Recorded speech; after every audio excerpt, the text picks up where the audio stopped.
OK. Merci à toi, Laurent Banwart, qui nous vient de Toulouse, d'avoir accepté l'invitation d'Horizon pour animer ce webinaire sur le thème du coaching d'équipe. Merci à vous pour l'invitation. C'est avec grand plaisir. C'est grandement partagé. On espère te voir en chair et en os un de ces jours à Tanger ou au Maroc. On verra bien. Avec grand plaisir aussi. Comme à l'accoutumée, je ne vais pas déroger à la règle habituelle. Je vais très rapidement te présenter et surtout, j'aimerais bien, si tu veux bien, te demander de partager ton parcours, qu'on puisse avoir une idée sur d'où tu viens, comment tu es arrivé au coaching, comment est-ce que ton expérience passée a contribué à ta bifurcation vers ce domaine et qu'est-ce que tu en tires comme bénéfice pour mieux accompagner tes clients et les entreprises avec lesquelles tu travailles.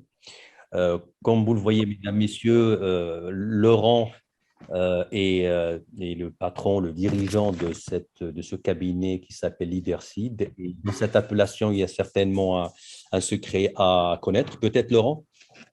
Oui. Et tu es aussi un coach affilié à l'ICF, l'une des plus grandes associations de coachs à l'échelle mondiale, et tu es PCC, donc certifié PCC.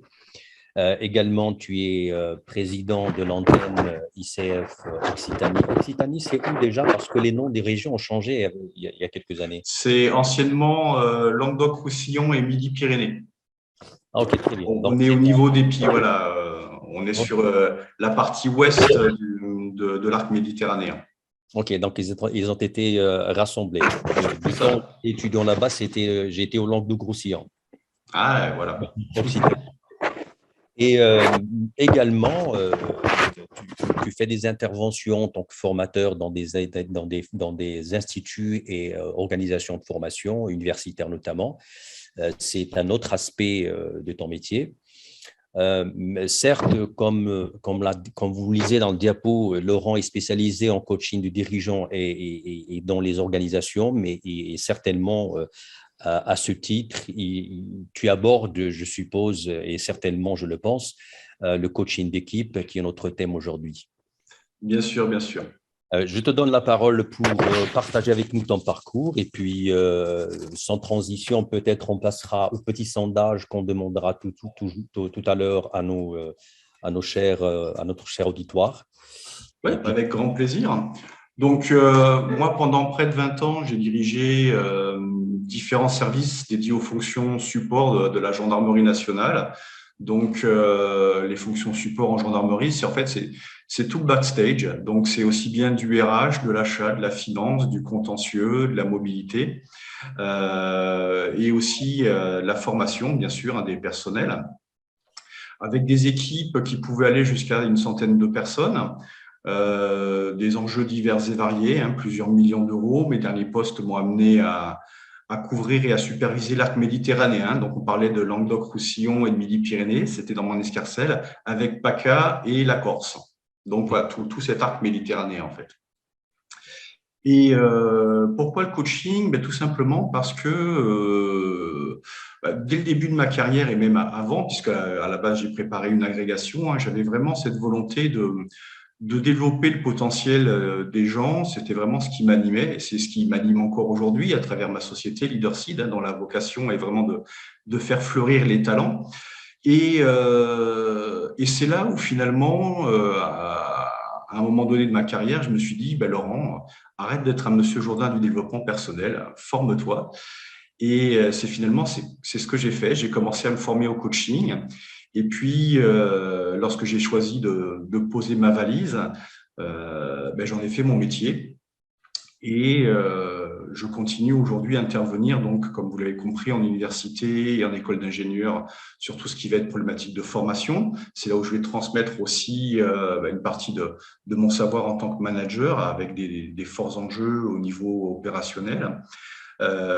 Et aussi en intervenant en tant que coach auprès de managers intermédiaires jusqu'à des gens qui sont dans les boards au niveau du CEO. du COMEX, suivant comment vous les appelez, hein, donc les Mhm. top managers. Bien sûr, la partie équipe, hein, qui va aussi avec cette transformation organisationnelle. Et pour ça, j'utilise la théorie organisationnelle de Berne et Mhm. la conduite du changement, puisque j'ai 2 masters sur ce domaine-là, au-delà d'être sous contrat avec l'Association européenne d'analyse transactionnelle, justement. Mhm. Voilà un peu pour mon parcours. Après, on aura l'occasion d'en discuter si jamais vous le souhaitez. Ce sera avec grand plaisir. Je te rends la main Oui, pour tout de suite. justement pouvoir lancer Pour lancer, c'est un petit sondage qu'on nous demandons aimablement à notre audience de remplir. Il prendra 10 secondes. C'est question de savoir qui vous êtes et quelles sont vos attentes de cet échange. Pendant que je le lance, je dirais quelques mots. Voilà, c'est lancé. Je pense que tout le monde le voit. Vous avez 2 questions. La première, qui vous êtes, et la seconde, quelles sont vos attentes de ce webinaire. Il suffit de cocher, on aura quelques réponses qui vont nous permettre, et surtout à l'intervenant, d'adapter son intervention par rapport au public et également de préfigurer un peu les zones sur lesquelles on fera plus de focus par rapport à d'autres. En attendant que nos chers invités dans l'audience puissent… J'espère qu'il est déjà visible, hein. moi, je ne le vois pas, Omar. Ah, OK. Et maintenant? Ah, c'est bon, oui. Ah, OK, c'est parfait. Alors, tu as parlé tout à l'heure de ton intérêt pour la théorie la TOB de Berne. Et en échangeant tout à l'heure avec Christine, Christine fait partie des formateurs et référents au niveau européen en analyse transactionnelle. C'est Super. c'est l'occasion de faire un échange sur ça aussi. Ce sera avec grand plaisir. Et lorsqu'on s'était rencontrés, tu m'avais parlé aussi de ma pratique martiale. C'est vrai qu'aujourd'hui, hein, puisque j'ai plus d'une trentaine d'années de pratique à haut niveau, c'est quelque chose aussi qui gouverne, entre guillemets, ou du moins qui a vraiment une influence sur ma pratique du coaching, hein, arriver à ce cadrage tout en douceur, de manière à pouvoir finalement permettre à la personne, à l'équipe, suivant le type de coaching, lui permettre finalement d'atteindre son objectif. OK. Voilà. Alors, on a des soucis peut-être au niveau du… Moi, je je le le vois relance. toujours. Je viens de le relancer. On ne va pas en faire un frein pour notre avancement. Ouais. Là, je l'ai Ah, ça relancé. y est, Ah, il y a des voilà, gens qui commencent à répondre. Ouais. voilà, très bien, c'est impeccable. Merci beaucoup pour votre participation. C'est un geste très léger, ne prendra pas beaucoup de temps. C'est aussi une première expérience pour moi en tout cas, hein. C'est intéressant comme outil qui est très utile quand on commence un échange. Ça permet de savoir qui on est et ça nous évite aussi éventuellement, comme on n'est pas en présentiel, de perdre beaucoup de temps à prendre la parole pour dire qui je suis, qu'est-ce que je fais. Et Mhm. j'en profite pour signaler à nous tous que nous avons une enveloppe horaire d'une heure à peu près pour l'ensemble de cette rencontre. On a commencé à 19 heures passées de quelques minutes. Cher Laurent, tu es en train de voir un peu la tendance. Ouais, je vois que bon, il y a quelques chefs d'entreprise, mais il y a surtout donc des coachs, des gens de la formation, des cadres ou des managers, c'est intéressant, et une forte attente au niveau de l'approfondissement des connaissances sur le thème, au-delà de la découverte pour certains. Très bien. Et puis, comparer, confronter mes connaissances.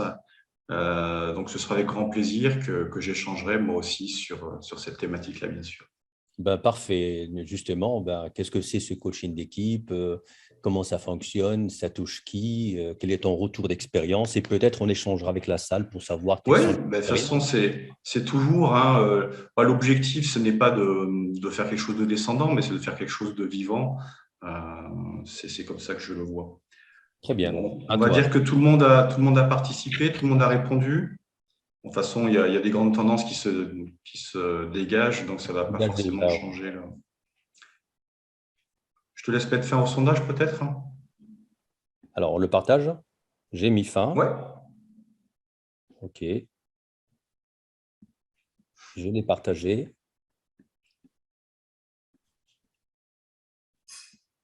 C'est visible? Ouais, pour moi c'est visible. Je ne sais pas l'audience. Est-ce que c'est visible pour vous? Est-ce que vous pouvez voir les résultats du sondage? Oui, oui, tout à fait. Bon, c'est Parfait, super. parfait. Bah, c'est une expérience réussie. En tout cas, j'en suis très content. Quel exploit. Bon, ben c'est chouette en tout cas. Voilà, c'est OK. aussi savoir innover et ça c'est chouette, hein. Ça, c'est chouette. OK, donc ce coaching d'équipe, Ouais, alors ce coaching d'équipe, déjà point important par rapport à ce que tu disais, euh, Omar, c'est l'objectif moi de ces webinaires quand tu m'as contacté. Hein, là, aujourd'hui, ça me permet de mieux vous connaître. Donc, j'ai essayé de pallier un peu à toutes les demandes que je pouvais anticiper, avec cet objectif de mettre en lumière et surtout d'échanger, de partager notre expérience autour des bénéfices du coaching d'équipe en entreprise. On se donnait 1 heure pour ça. Donc, la fin programmée, c'est aux alentours de 20 heures au Maroc et 21 heures en France. oui. Ce que je vous propose, c'est déjà dans un premier temps de regarder le coaching d'équipe, ben, finalement, c'est quoi? À travers trois petites questions. Finalement, le coaching d'équipe, pourquoi? Et au-delà de ça, pourquoi? Pourquoi faire? Mhm. Sachant qu'on fera une petite déclusion et si vous avez des questions, je préfère éventuellement qu'on les garde pour la fin, de manière à garder la dynamique et j'y répondrai avec grand plaisir, bien sûr. Alors, finalement, ce coaching d'équipe, c'est quoi? Avant toute chose, il me paraît primordial de se focaliser sur l'équipe, parce qu'on ne peut pas parler de coaching d'équipe. L'équipe étant au centre de la problématique, c'est quand même intéressant de savoir, ou du moins d'avoir un référentiel commun sur ce qu'est une équipe. Hein, ce qu'on peut dire de manière certaine, c'est qu'une équipe, avant tout, hein, c'est un regroupement, un groupe de personnes. Et quand bien même chaque personne a un rôle différent dans cette équipe, l'équipe a un objectif commun, une volonté commune. Ils agissent de manière à arriver à l'endroit où ils ont envie d'aller. Et ça, c'est vraiment l'élément fondateur et je dirais le socle, cette notion d'objectif commun. Quand on a posé ça, on se rend compte que finalement, quand on parle de coaching d'équipe, il y a beaucoup de notions ou il y a beaucoup de choses qu'on met un peu dans cette escarcelle de coaching d'équipe. Et c'est là où il convient quand même de clarifier un certain nombre de choses, parce que souvent, derrière le coaching d'équipe, on entend des notions comme team building, comme formation en équipe, comme consulting, comme mentorat, comme facilitation. Et finalement, c'est là où on se rend compte que, à la fois la durée de ce regroupement, le processus mis en œuvre, mais aussi les objectifs sont différents en fonction finalement de la modalité et ce qu'on veut mettre en place. Hein. Et c'est là où, à mon avis, il est vraiment nécessaire de clarifier ces notions-là, parce que quand on fait appel à un coach d'équipe, on attend vraiment, c'est quelque chose qui va durer plusieurs mois, on va vraiment tisser un partenariat avec le coach qui va accompagner l'équipe dans le but d'atteindre un ou plusieurs objectifs et surtout d'avoir une notion de durabilité de l'équipe. Hein, quelque chose qui puisse vraiment se renforcer et qui va durer dans le temps, hein, à contrario d'entrée ou sortie qui ferait finalement que l'équipe n'est pas la même en début et en sortie. Là, on est vraiment en train de construire une équipe sur la durée. Donc, c'est vraiment important de clarifier ces différentes notions. Et c'est là où finalement, lorsqu'on a posé ça, la définition que je vais vous proposer, c'est celle d'ICF. on va avoir cette notion finalement de co-construction. Hein. On est vraiment dans un processus collaboratif entre le coach et l'équipe, avec cette volonté de maximiser les capacités individuelles de manière à créer une synergie, à libérer des potentiels justement pour atteindre les objectifs communs dont j'ai évoqué ou dont j'ai parlé en début d'intervention. Ça va jusque-là? Parfait. Ouais. Alors, ce qui est intéressant aussi, une fois qu'on a clarifié ce qu'est ou n'est pas le coaching d'équipe, c'est qu'on a posé l'équipe au centre de l'équation. Ce qui est intéressant, c'est de revenir un peu en arrière, de rembobiner dans les années 60. Et c'est là où quelqu'un comme Bruce Stockman s'est vraiment penché sur le cycle de vie d'une équipe. Et lorsqu'il a modélisé finalement ses travaux, ce qui ressortait, c'est que une fois qu'on avait formé l'équipe, avec le temps, on avait tendance à avoir un glissement qui faisait que finalement, la productivité de l'équipe, son efficacité, avait tendance à diminuer pour finalement arriver même à un seuil où la somme des individus était inférieure enfin, du moins, l'équipe, hein, l'équipe en elle-même, sa productivité était inférieure à la somme de la productivité des individus. Et ce processus pouvait même arriver jusqu'à une confrontation entre les membres.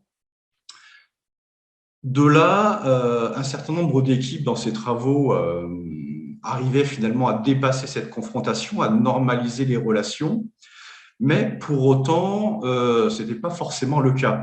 Si certains arrivaient à normer leur relation pour finalement retrouver une performance, et une performance finalement, je dirais, plus grande que la somme des individus, c'est là où 1 + 1 = 3, entre guillemets, l'équipe étant le troisième homme. Je repense à l'équipe des Fennecs que j'évoquais juste avant. Mais finalement, une grande majorité des équipes, je ne sais pas si vous voyez mon pointeur, avaient tendance à remonter la pente, mais pouvaient rester bloqués. Dans cette confrontation avec des phénomènes de guerre de pouvoir, de guerre d'influence, de jeux, on va parler de jeux psychologiques ou de pression hein, pour les coachs. C'est là où finalement, voilà, tous n'arrivaient pas finalement à dépasser cette vallée et à remonter vers la performance. Et celles qui arrivaient, finalement, prenaient plus ou moins de temps. Et la question que j'ai envie de vous poser à vous, hein, c'est finalement, vous, en tant que coach, en tant que manager, en tant que chef d'entreprise, est-ce que vous avez rencontré ou est-ce que vous rencontrez encore aujourd'hui des situations où finalement vous vous reconnaissez dans ce cycle de vie? C'est une question ouverte donc à l'audience, c'est ça? C'est une question ouverte. N'hésitez pas soit dans le chat, soit rebondir en ouvrant votre micro pour peu qu'il n'y ait pas trop de monde autour de vous, qu'on puisse s'entendre. Ok, si on peut, si dans la salle quelqu'un qui peut réagir sur un partage d'expérience.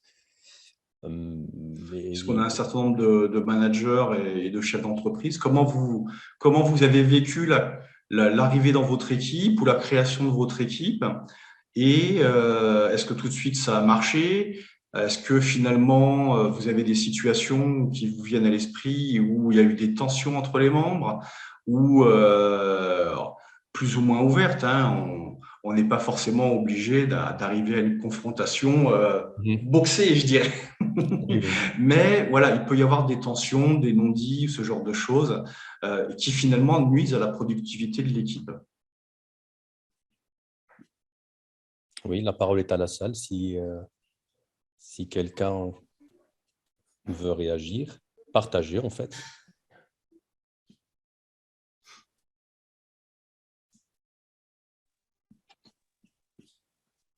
Alors moi, ce que je peux dire, si je vous partage mon expérience, je vous ai dit, hein, j'ai eu des services à gérer jusqu'à une centaine de personnes avec des civils et des militaires, donc des hommes, des femmes de tout âge. Et la tendance que j'ai pu observer, c'est plus l'équipe est grande et plus on a la formation de petits groupes à l'intérieur du groupe. Et ça aussi, ça constitue un frein à la performance globale de l'équipe. Je ne sais pas si c'est des phénomènes que vous avez pu observer aussi.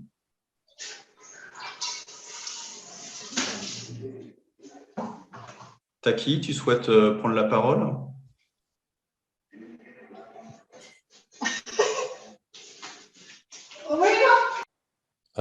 Voilà, c'est le micro qui était allumé par accident. Ok. Bon, je vous sens un peu frileux dans les échanges là. Oui, ça va venir, ça va venir. Ça va venir. Ça pourrait venir juste après. Moi, je peux partager avec toi, Laurent, une très récente expérience d'une équipe qui était en train de se former à l'échelle de mon université, une équipe qui pilote un processus d'engagement dans notre université dans la responsabilité sociétale des universités, qui est un processus récent, qui est quasiment une innovation au Maroc pour le moment.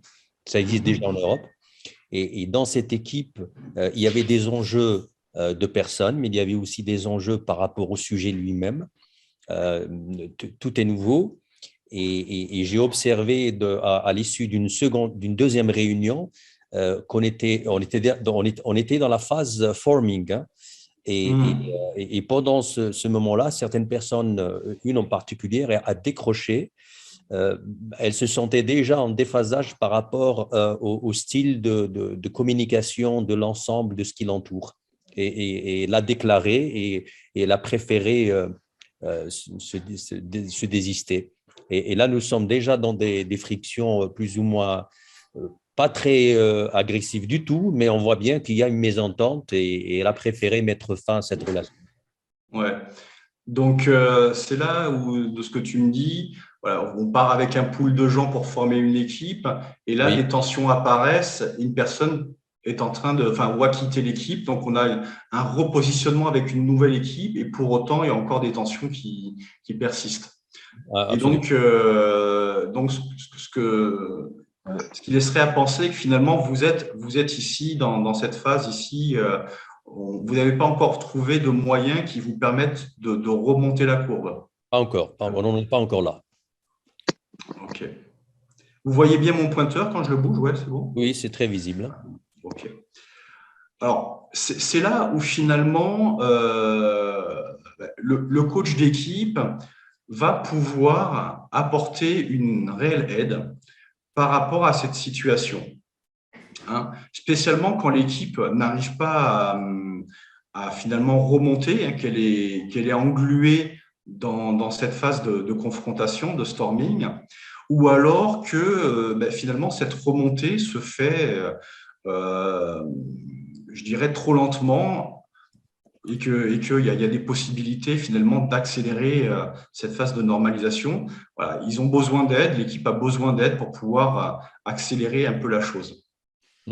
Et c'est là où, donc justement, le coach d'équipe va déjà, la première des choses, permettre d'identifier à quel stade en est l'équipe, poser un diagnostic, expliciter des enjeux et proposer des modes d'action en co-construction avec l'équipe.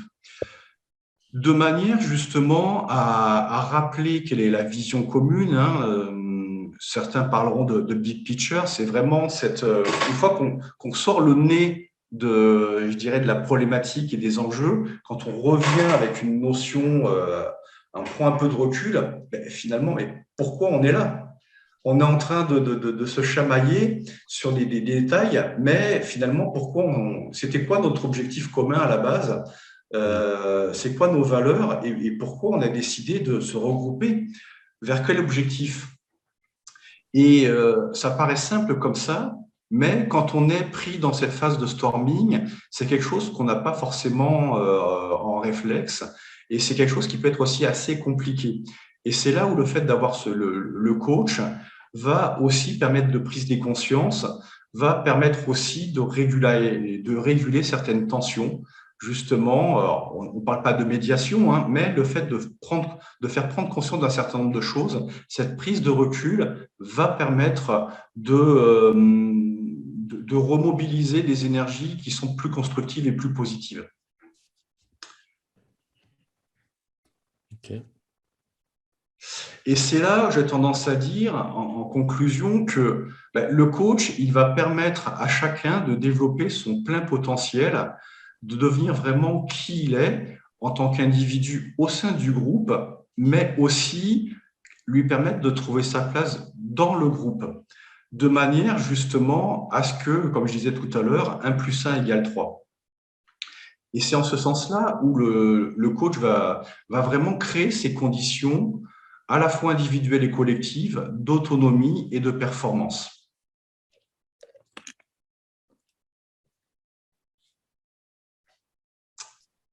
Alors, si on poursuit un peu, finalement, OK, le coaching d'équipe, c'est bien, mais dans quel cadre on peut le mettre en œuvre et surtout, qu'est-ce qu'on peut en attendre?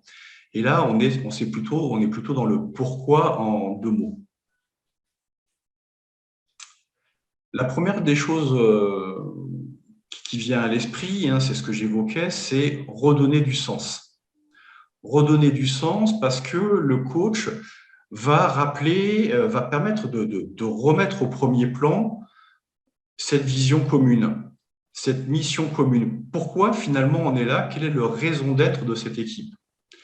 Remettre les enjeux finalement au centre de l'équation.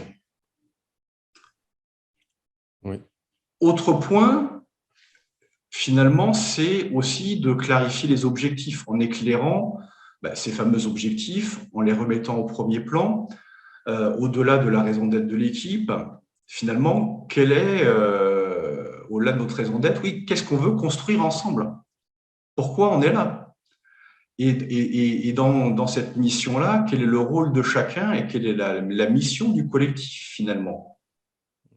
Et aussi, de remettre le plan d'action ou de faire émerger le plan d'action, un plan d'action qui est commun à l'équipe, parce que c'est là aussi où il peut y avoir des divergences, mais finalement, dans cette phase de négociation, dans cette phase de coaching d'équipe, va émerger un consensus et donc un plan d'action commun qui satisfait l'ensemble des individus. Et je dis bien l'ensemble, c'est-à-dire pas le plus grand nombre, qui laisserait des gens sur le bord de la route, mais vraiment un plan d'action qui est partagé par l'ensemble des acteurs. Bien sûr, il y a aussi une notion d'identité derrière. Qui je suis dans cette équipe? C'est quoi ma place? Quelle est ma part dans ce collectif? Et finalement, ce collectif, cette équipe aussi, elle fait partie d'une équipe plus grande qui est l'entreprise. Et c'est là où on a une superposition, un peu comme un puzzle, où chacun va avoir un rôle à jouer en interaction avec les autres. Et ça aussi, c'est intéressant et c'est primordial de le poser parce qu'il y a une sorte de systémie. L'équipe, chaque membre fait partie d'un tout qui est l'équipe de base, mais cette équipe fait aussi partie d'un tout plus grand, d'un système qui est constitué peut-être par un service, et ce service ou ces services vont constituer finalement l'entreprise ou l'organisation de manière générale. Parce que je parle d'entreprise, mais on peut très bien aussi faire du coaching d'équipe dans une association ou dans d'autres structures, on est d'accord. Voilà. Donc, c'est pour ça que je parlais d'organisation au sens large du terme. Et enfin, dernier point, qui est aussi fondamental, souvent, les tensions naissent, et c'est là où il y a vraiment un vrai retour d'expérience. Les tensions naissent parce que les modes de fonctionnement ne sont pas clairs. Et je reviens à la théorie organisationnelle de Berne et surtout à l'analyse transactionnelle qui va poser le contrat tripartite entre chaque individu, l'organisation, le manager qui va l'idée à un moment donné et finalement sur quelles règles de fonctionnement on s'est mis d'accord. Et c'est là où, si finalement ce contrat n'est pas clair, j'aurais tendance à dire que le diable se cache dans les détails, mais justement, c'est tout ce non-dit qui va créer de l'insatisfaction, de la frustration. Mais il fait ça, et moi je fais ça, il y a des redondances, on fait 2 fois la même chose, mais je perds mon temps. Ou à contrario, ouais, mais moi je fais ça, et puis finalement, ben, ça n'arrive nulle part. Ben oui, parce qu'en fait, dans le mode de fonctionnement, on n'a pas prévu que ce que je produisais en sortie soit récupéré par quelqu'un d'autre dans l'équipe pour justement alimenter le fonctionnement vers cet objectif commun. Et là, c'est là où je vous parle de règles de fonctionnement, mais il y a cette dynamique, hein, et dynamique du groupe dans cette systémie. L'équipe est en mouvement, chaque individu est en mouvement, l'entreprise ou l'organisation au sens large du terme est en mouvement. Et c'est là aussi où le coach va avoir tout son rôle à jouer pour gérer tout cet environnement et remettre l'équipe et chaque individu avec son identité propre, avec ses objectifs, avec le sens qu'on a donné à l'ensemble, au cœur de l'écosystème. Hein, tu parlais de RSE, l'écosystème et le système est vraiment au cœur de la chose. On est aussi dans cette problématique. Il faut que finalement ces règles de fonctionnement, hein, si tu me permets le parallèle, soient écologiques pour chacun et pour l'équipe. Et c'est là où finalement, en ayant clarifié ces règles de fonctionnement, en ayant pris en considération cette dynamique et cette systémie, on va pouvoir finalement réguler les conflits internes et donc permettre de remonter sur la piste vers le norming, vers la performance de l'équipe au sein de l'organisation. Voilà. Donc, ce que je vous disais, maintenant qu'on a fait un peu le ménage, ben justement, c'est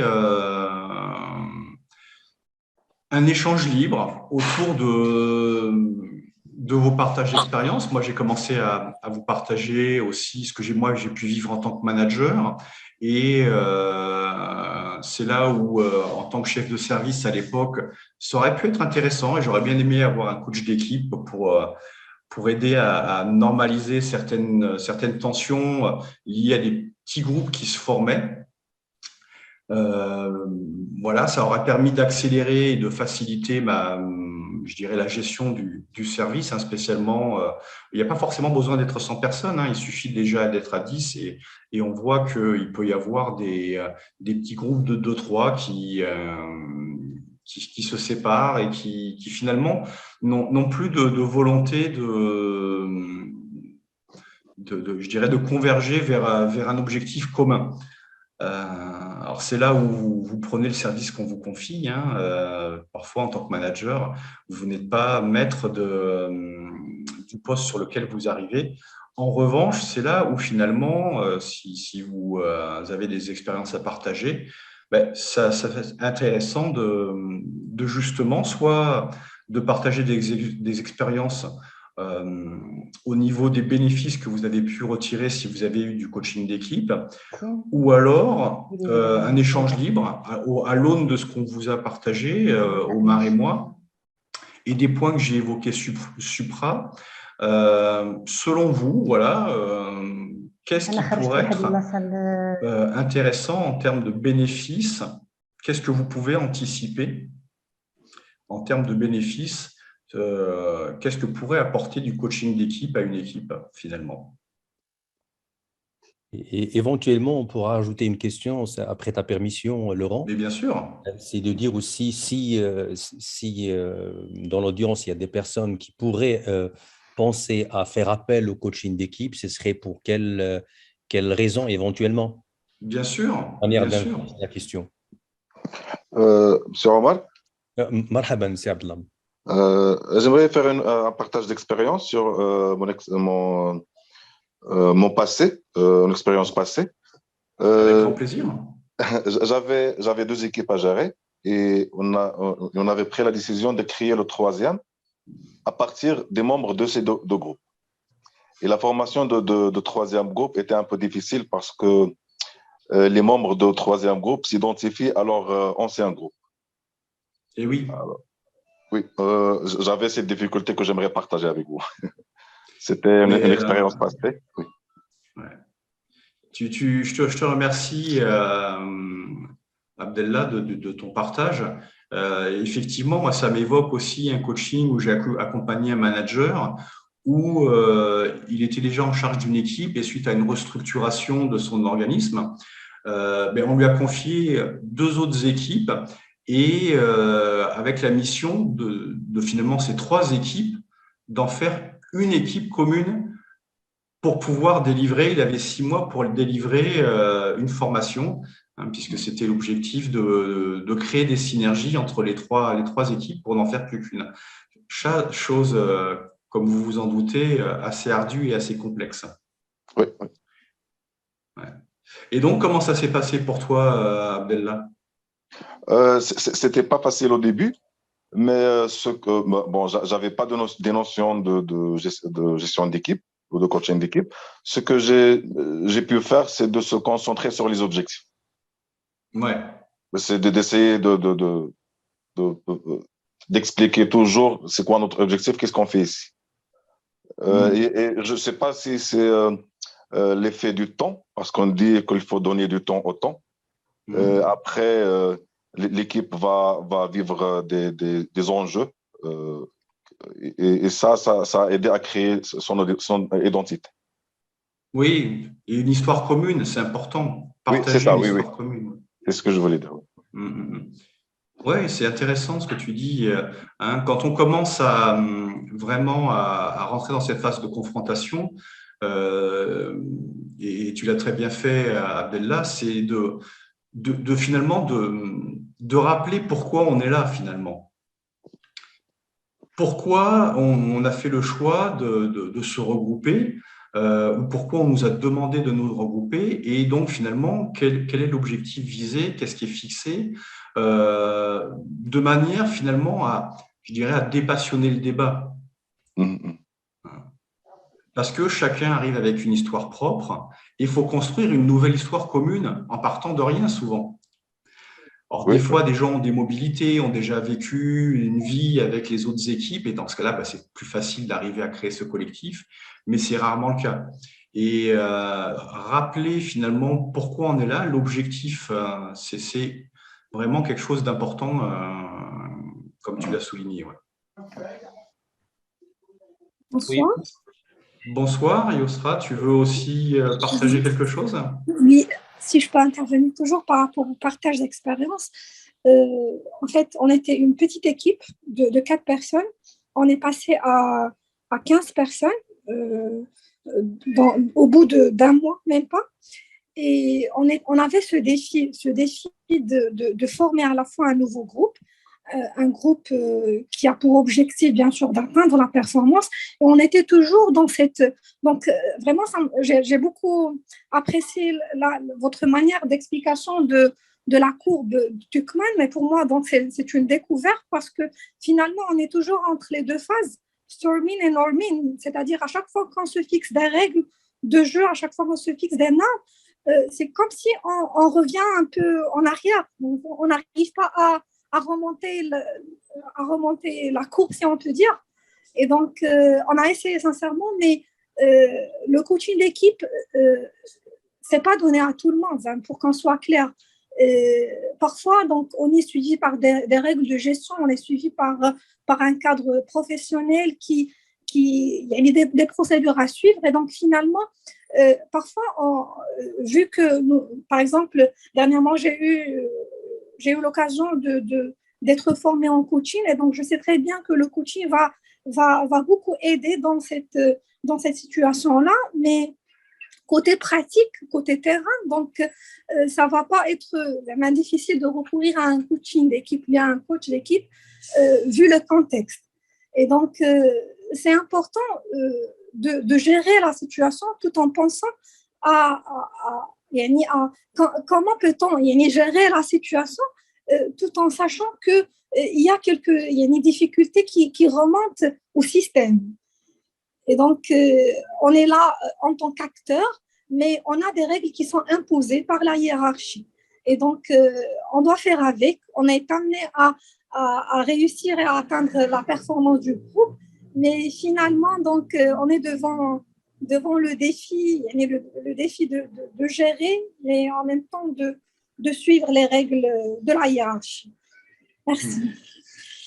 Merci pour ton témoignage. Alors, ce que tu soulignes est vraiment important. En coaching, on parle de ruissellement, hein, c'est-à-dire que finalement, quand on développe une situation à un étage, ça va par ruissellement souvent débloquer des choses sur les étages en dessous. C'est là où ça peut être intéressant avant d'attaquer, je dirais, le coaching d'une équipe plus opérationnelle. Si bien sûr l'organisation le permet, de coacher déjà le niveau au-dessus, qui est le niveau décisionnaire. Maintenant, c'est pas forcément tout le temps le cas, et dans ce cas-là, on apporte le bénéfice maximal par rapport aux moyens qui nous sont alloués, hein. On est bien d'accord. Oussama, tu voulais prendre la parole? Oui, bonsoir tout le monde, bonsoir Laurent, bonsoir Omar. Merci pour ce webinaire riche en informations, surtout par rapport à une thématique d'actualité qui est le coaching d'équipe. Moi, je voulais juste partager mon expérience en tant que coach par rapport à une demande d'une entreprise qui voulait justement faire du coaching d'équipe, mais elle ne savait pas est-ce que c'était vraiment du coaching d'équipe ou de la formation ou de la facilitation ou du team building. Bon, la demande, des fois, c'est pas très clair au départ. Donc, on est parti sur du coaching d'équipe.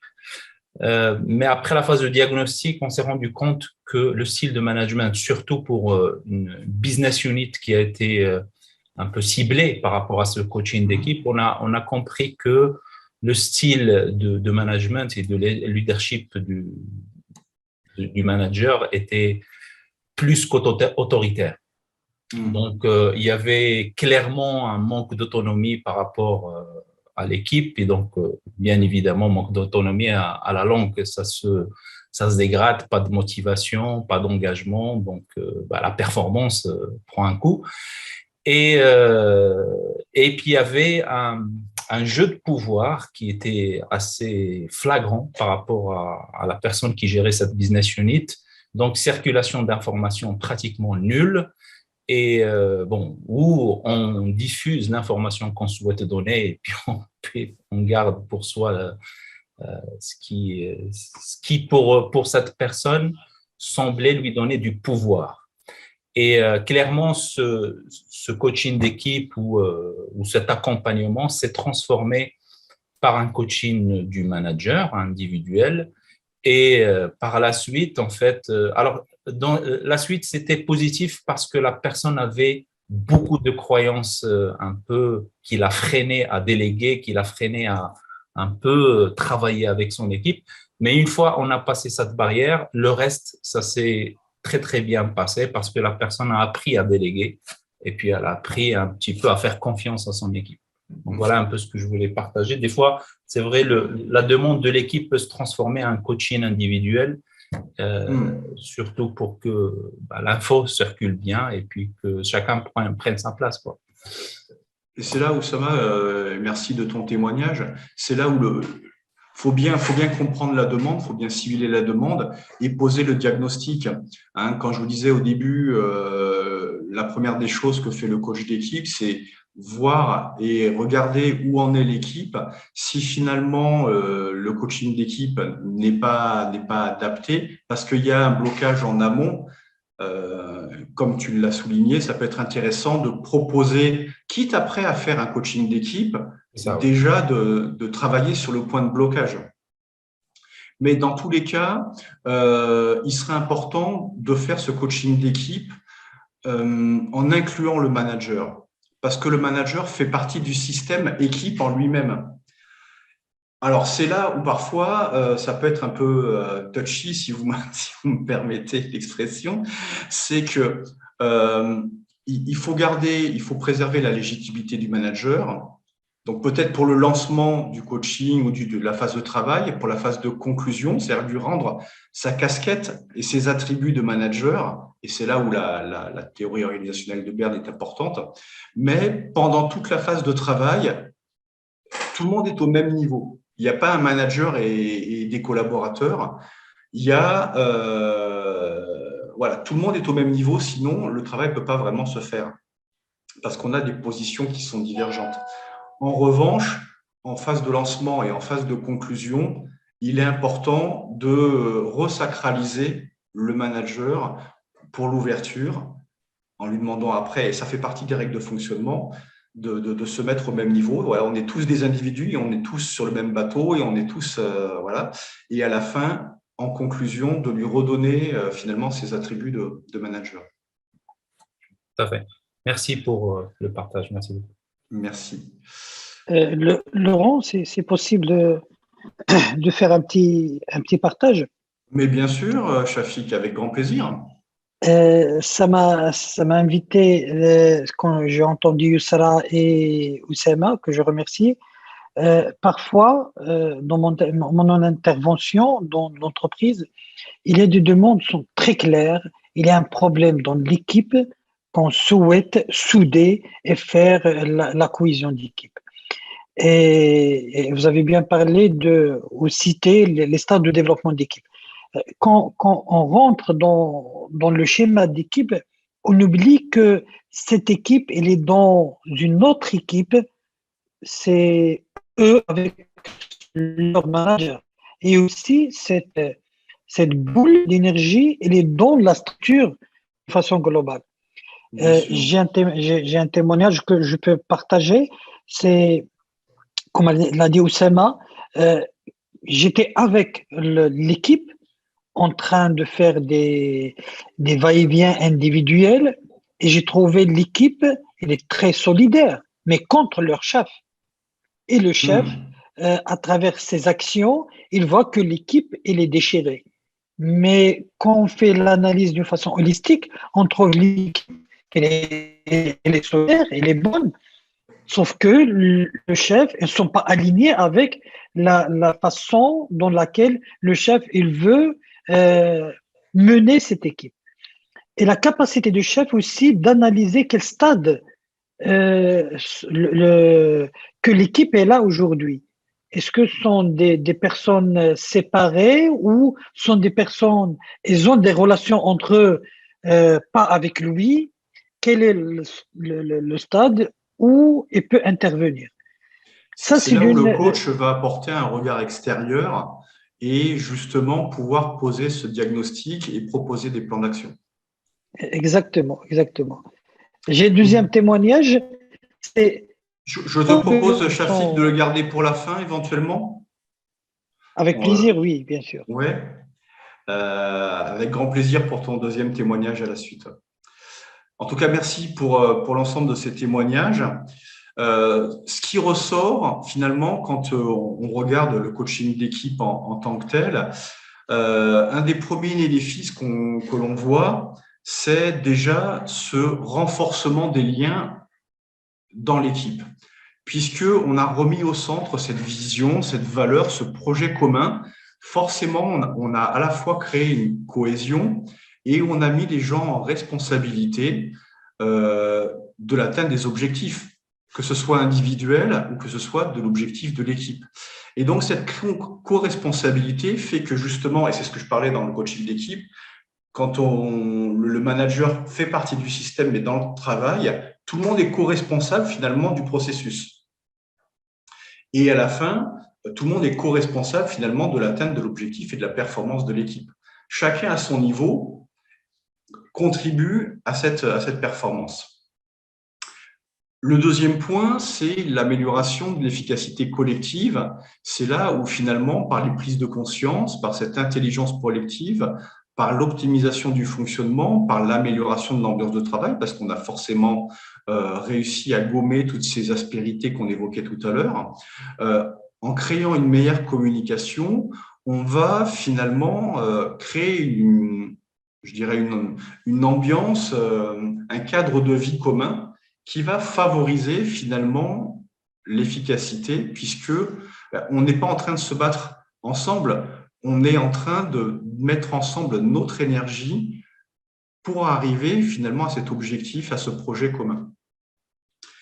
Et enfin, dernier point, qui est peut-être un peu plus pragmatique, mais qui est aussi intéressant à prendre en compte, c'est que quand on arrive à cumuler ce renforcement des liens dans l'équipe et cette efficacité collective, par cette amélioration de l'ambiance, on parle aussi de qualité de vie au travail, forcément, on a un accroissement des performances individuelles et donc collectives, puisqu'on a une synergie qui se crée au niveau des membres.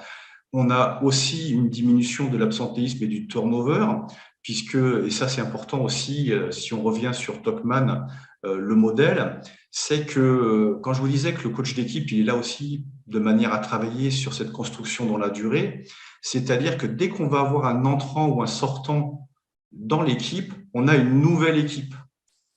Et donc, on rebascule immédiatement dans le forming, avec tout ce que ça implique. Exemple, ah ouais, mais bon, lui, il s'en va et je vais me récupérer sa mission. Ou comment le chef, il va redistribuer ses tâches, etc., etc., etc. Ou alors quelqu'un qui vient renforcer l'équipe. Ah ben, on m'a enlevé tel et tel dossier. Donc, de nouveau, on est dans une phase de formation avec tout ce que ça implique derrière en termes de jeu, de confrontation et autres.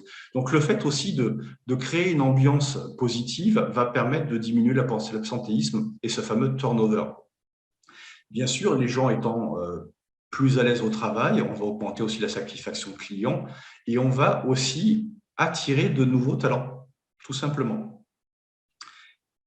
Ce qui va nous permettre, et je vous livre les résultats d'une étude d'Andersen qui a été menée en 2001, voilà, les thèmes qui ont été observés dans ce sondage et dans cette étude, ce qu'il en est ressorti, c'est que finalement, le bénéfice direct du coaching d'équipe permettait d'accroître la productivité du leader et de l'équipe avec un accroissement de plus de 60%.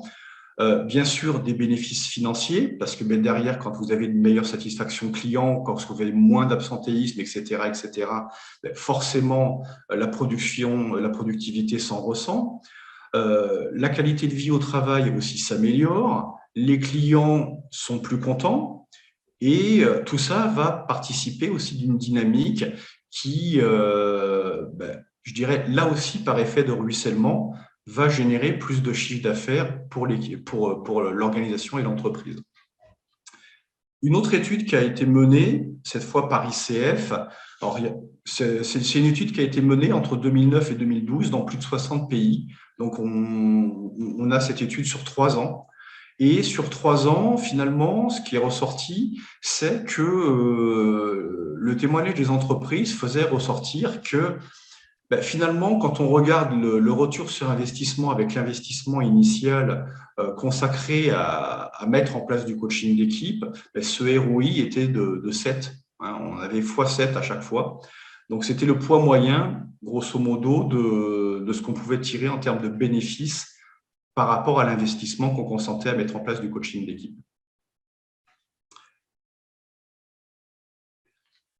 J'aimerais conclure sur cette phrase d'Henry Ford que je trouve très inspirante. Se réunir est un début, rester ensemble est un progrès, travailler ensemble est la réussite. Je suis bien sûr à votre disposition si vous avez des questions particulières ou si vous voulez aborder certains points. Sachant que voilà, il est 21h03, donc si vous avez des questions, on va en prendre quelques-unes de manière à ne pas trop déborder. Absolument. On se donne peut-être 5 à 6 minutes pour prendre une ou deux questions et le partage de Chaffer éventuellement s'il y tient toujours. À vous la parole. Peut-être c'est Chaffer ton partage et puis on prend 2 questions dans la volée et puis on répondra de manière globale si tu permets, Laurent. Bien sûr. Si Chaffer il n'est pas encore avec nous. Si, mais il a le micro coupé. Ah, voilà. Très bien. Le partage, c'était la cohésion d'équipe aussi peut-être influencée par la structure en général. Et nous, au Maroc, je parle notre positionnement, on a plusieurs multinationales qui sont gérées plus ou moins de façon hiérarchique ou matricielle par d'autres managers qui existent dans le headquarter. Et à ce moment-là, leur manager direct, à un moment donné, il perd son légitimité avec eux parce que ses collaborateurs, ils travaillent directement avec les grands managers de d'autres pays. Et là, où la cohésion ou travailler sur la cohésion, ça devient un peu difficile. Oui, effectivement. Et le coach, quand il rentre pour travailler avec l'équipe, il ne trouve pas la personne ou les personnes qui influencent la non-cohésion qui existe en face de lui. Ça revient quand même un travail difficile pour le coach. C'est là où il convient de bien fixer le cadre, de bien fixer le contrat d'intervention et surtout de vérifier avec le donneur d'ordre que le coach d'équipe a les moyens de mettre en place une action concrète. Parce que, et je ne vous le cache pas, vous pouvez parfois, que ce soit consultant et coach, être instrumentalisé. Et c'est là où il va aussi être important d'être au clair avec ça. Quelle est mon éthique? Quelle est ma déontologie? Qu'est-ce que je suis prêt à faire? Est-ce que c'est OK pour moi, peut-être, de laisser un contrat, alors je vais parler en euros, de 5 000, 10 000 euros, parce que finalement, je me rends compte que, en fait, la demande n'est pas la demande. Je suis instrumentalisé. Est-ce que je suis prêt à faire une croix sur ce contrat-là? Parce que éthiquement, c'est pas OK pour moi. C'est des vraies questions, c'est des vraies questions. Effectivement. Oussama, tu voulais prendre la parole? Merci Laurent. C'était juste pour une question par rapport aux outils aujourd'hui qu'on peut utiliser dans le coaching d'équipe, juste par rapport à ce que vous faites éventuellement en France. Je sais qu'il y a pas mal d'outils qui se mettent à jour, qui se mettent à jour par rapport bien sûr, à l'aspect distanciel. Bon, on a vécu 2 ans de Covid et on continue à vivre un petit peu l'inertie du Covid par rapport à comment les équipes sont configurées. Je ne sais pas s'il y a des partages que vous pouvez faire éventuellement avec nous. Moi, je sais qu'on utilise, moi personnellement, j'utilise Work Café, le sprint numérique et d'autres. Est-ce qu'il y a d'autres choses que peut-être éventuellement, Laurent, que tu peux partager avec nous?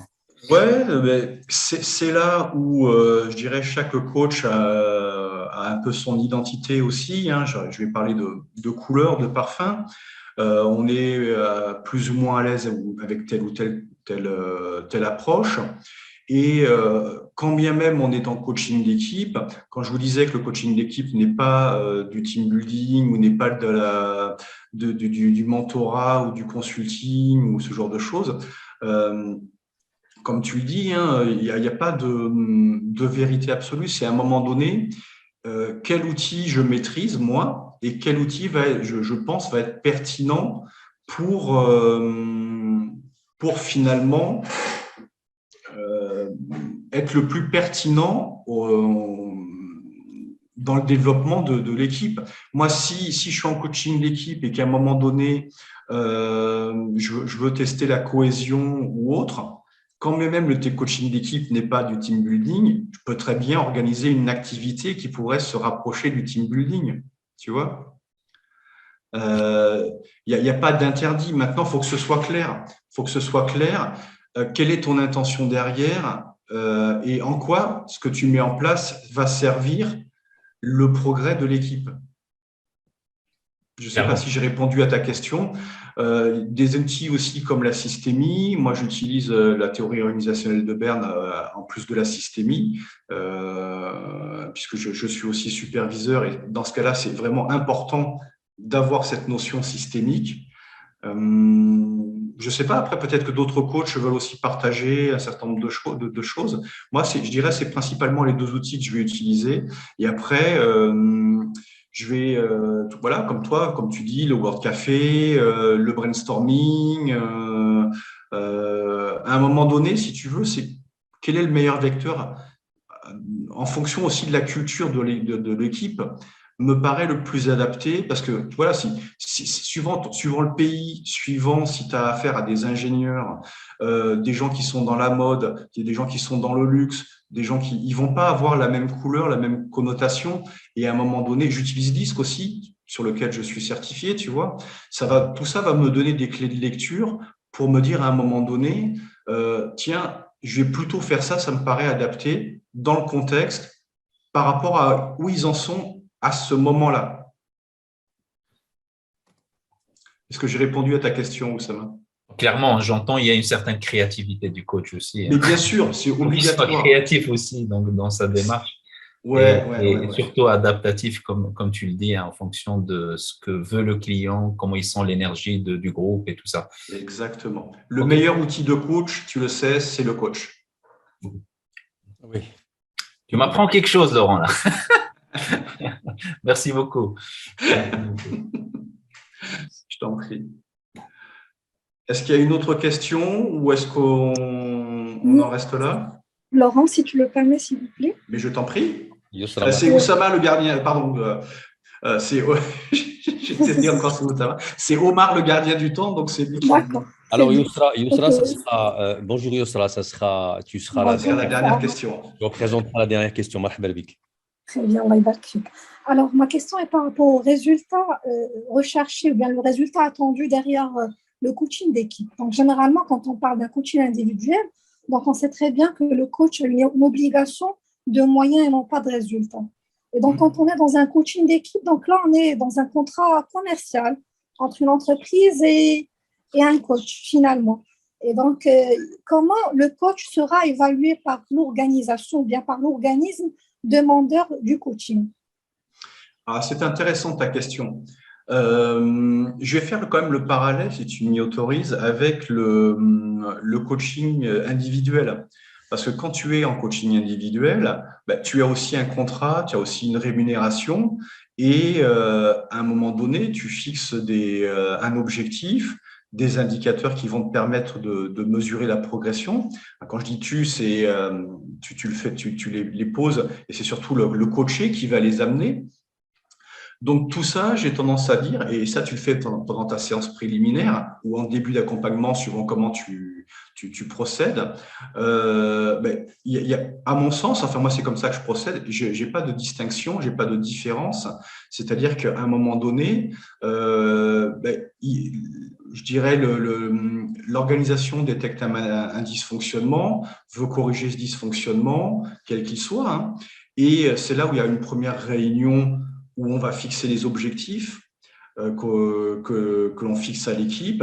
C'est là où on va fixer des indicateurs de mesure aussi, comme quand tu es en coaching individuel. Et passer cette première réunion, moi j'ai tendance à poser aussi une réunion qui va prendre l'ensemble des parties de manière à ce que tout le monde soit bien d'accord. C'est là où je parlais de contrat tripartite, hein. Tout le monde soit bien d'accord sur ce qu'on regarde et comment on y arrive. Donc, j'aurais tendance à dire qu'il y a un parallèle. Et ce que tu fais en coaching individuel, tu peux aussi sortir du cadre et appliquer les mêmes bases, au moins, pour le coaching d'équipe. Et ce que tu peux faire, c'est justement aller sur le site d'ICF, puisqu'il y a maintenant un référentiel de compétences sur le coaching d'équipe. Justement, et ce qui est intéressant dans le travail qui est en ligne, c'est de voir comment on peut partir de cette base de coaching individuel pour dépasser ça et arriver sur un coaching d'équipe. Puisque finalement, quand bien même l'équipe est une somme d'individus, ça constitue un système comme un individu. Très clair, merci beaucoup. Oui, j'ai répondu à ta question, Yousra? Oui, c'est très clair. Merci. Je t'en prie, avec grand plaisir. Merci Yousra, merci Laurent. Merci à tous. Je te remercie beaucoup Laurent pour cette intervention qui est très structurée, fort intelligible et fort instructive. J'ai été content de faire ta connaissance et de t'écouter, l'audience aussi, que je remercie au nom d'Horizon. Je rappelle à tout le monde, à toutes et à tous, que demain nous aurons la suite, donc le 3e webinaire sur le coaching organisationnel et sa relation avec la performance. Nous convergeons finalement, puis on a commencé par le coaching des dirigeants. On a aujourd'hui parlé du coaching collectif, de coaching d'équipe. Et demain, on va parler du coaching organisationnel. Et c'est peut-être demain, ce serait l'occasion aussi de réfléchir sur la relation entre les trois. Et très fort probablement, il y a une relation, ça va de soi. Donc, c'est le moment peut-être de soulever ça aussi. Encore une fois, merci Laurent pour ta générosité, ta Merci à vous, merci pour l'invitation.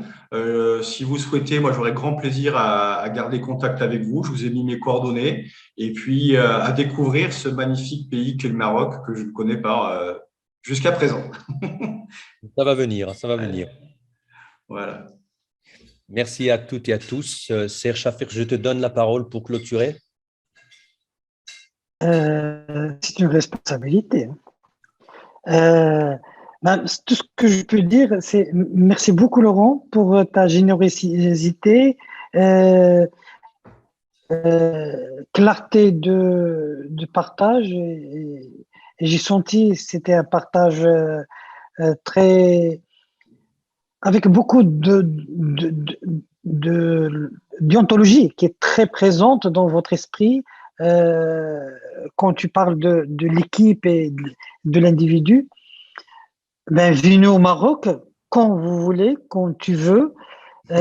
Horizon et l'équipe d'Horizon, on sera là pour accueillir et peut-être vivre une expérience ensemble. Pourquoi pas, avec grand plaisir. On pourra éventuellement en discuter en off un peu plus tard, ouais. Certainement, certainement. Merci pour l'audience. Merci mes amis de votre présence. Et ce que je peux dire, demain, Inch'Allah, coaching organisationnel. Vendredi, on sera dans une conférence présentielle pour discuter de tout ce qu'on a vécu cette semaine et de parler de coaching en entreprise, quel que soit avec le manager, avec la structure, tout ce qui est lié avec le coaching en entreprise. Merci beaucoup et à demain. Merci beaucoup. Merci à vous, merci pour votre participation active, vos témoignages et j'espère à bientôt, Inch'Allah. À bientôt. À très bientôt. À très bientôt. Au revoir à toutes et à tous. Merci, bonne soirée. Christine.